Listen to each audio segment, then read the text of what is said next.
Assalamualaikum warahmatullahi wabarakatuh.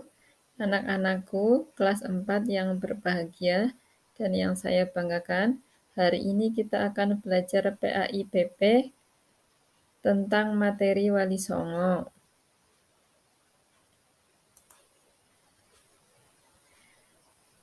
Wali Songo merupakan pelajaran yang ke-10 yang akan kita pelajari pada hari ini. Ayo anak-anakku, siapakah yang sudah tahu wali itu siapa?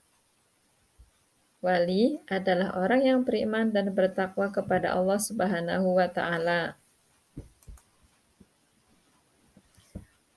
Keimanan wali Allah, keimanan yang dimiliki oleh wali Allah tidak dicampuri oleh kesyirikan.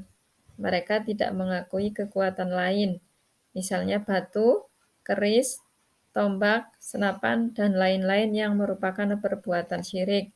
Keimanan wali Allah itu murni, tidak dicampuri oleh hal-hal yang syirik.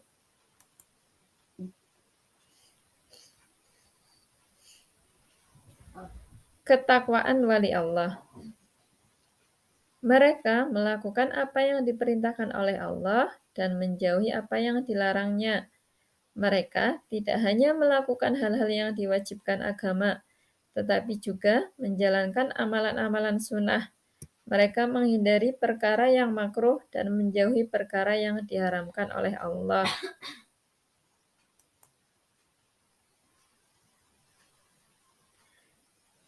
Wali Allah yang akan kita pelajari ada 9. Yang pertama adalah Sunan Gresik. Beliau mempunyai nama asli Maulana Malik Ibrahim. Kisah keteladanan yang dapat kita ambil adalah semangatnya mendakwahkan Islam. Sunan Gresik banyak membela rakyat Jawa yang tertindas oleh Majapahit. Ia juga mengajarkan cara-cara baru bercocok tanam kepada masyarakat sekitar.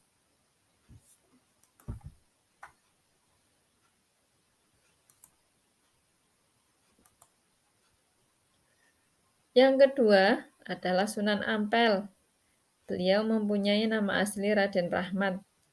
Sunan Ampel mengajarkan falsafah Moh Limo atau yang biasa dikenal dengan 5M, yaitu moh main atau berjudi, moh ngombe atau mabuk-mabukan, moh maling atau mencuri, moh madat atau menghisap candu atau ganja, moh madon atau berzina. Sunan Ampel ini berasal dari Surabaya, Jawa Timur. Beliau wafat dan kemudian dimakamkan di Masjid Ampel, Surabaya.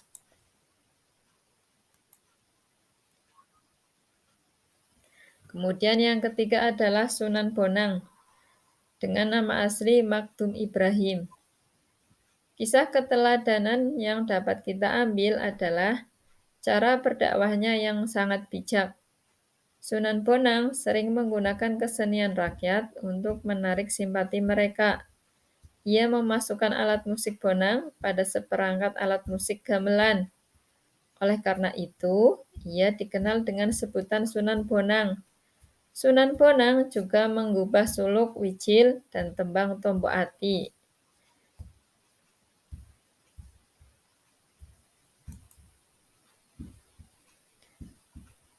Yang keempat adalah Sunan Derajat.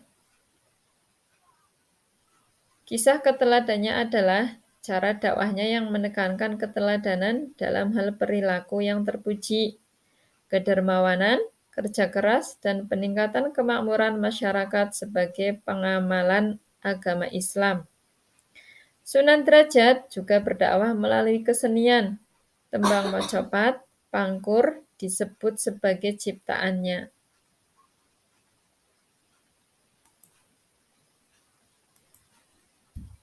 Kita lanjutkan dengan sunan yang kelima yaitu Sunan Kudus. Sunan Kudus banyak berdakwah di kalangan kaum penguasa dan priayi Jawa. Di antara yang pernah menjadi muridnya adalah Sunan Prawata, penguasa Demak, dan Arya Panangsang, Adipati Jipang Panolan.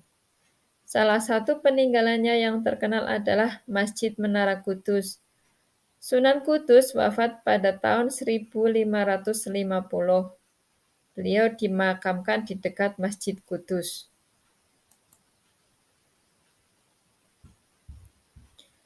Selanjutnya, yang keenam adalah Sunan Giri. Sunan Giri sangat berjasa mendakwahkan Islam di Jawa, bahkan sampai ke wilayah timur Indonesia.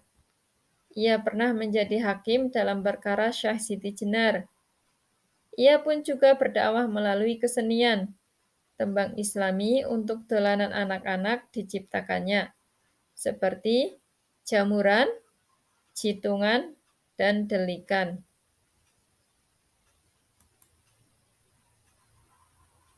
Ya. Untuk selanjutnya, yang ketujuh adalah Sunan Kalijaga. Beliau mempunyai nama asli Raden Said. Sunan Kalijaga adalah putra Adipati Tuban yang bernama Tumenggung Wilatikta atau Raden Sahur atau Sayyid Ahmad bin Mansur atau Syekh Subagir. Beliau adalah murid Sunan Bonang. Sunan Kalijaga juga menggunakan kesenian dan kebudayaan sebagai sarana untuk berdakwah, seperti wayang kulit dan tembang suluk. Tembang suluk ilir-ilir dan gundul-gundul pacul juga dianggap sebagai hasil karyanya.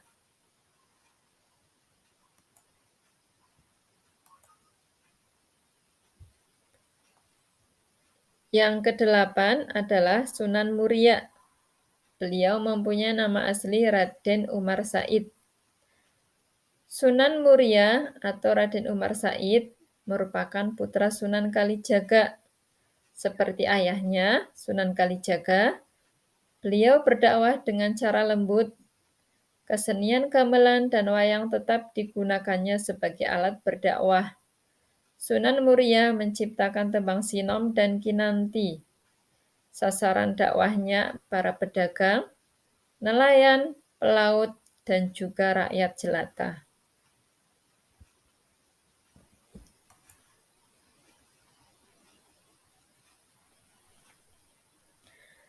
Kemudian yang terakhir adalah Sunan Gunung Jati atau Syarif Hidayatullah. Sunan Gunung Jati memberikan keteladanan yang baik dalam bekerja. Ia sering ikut bermusyawarah dengan para wali lainnya di Masjid Demak. Pada pembangunan Masjid Agung Sang Cipta Rasa pada tahun 1480, Sunan Gunung Jati melibatkan banyak pihak, termasuk para wali lainnya dan sejumlah tenaga ahli yang dikirim oleh Raden Patah.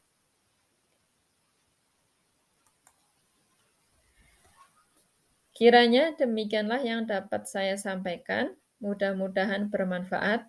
Cendrawasih burung irian, terima kasih cukup sekian. Semoga bermanfaat. Amin, amin, ya rabbal alamin. Saya akhiri. Wassalamualaikum warahmatullahi wabarakatuh.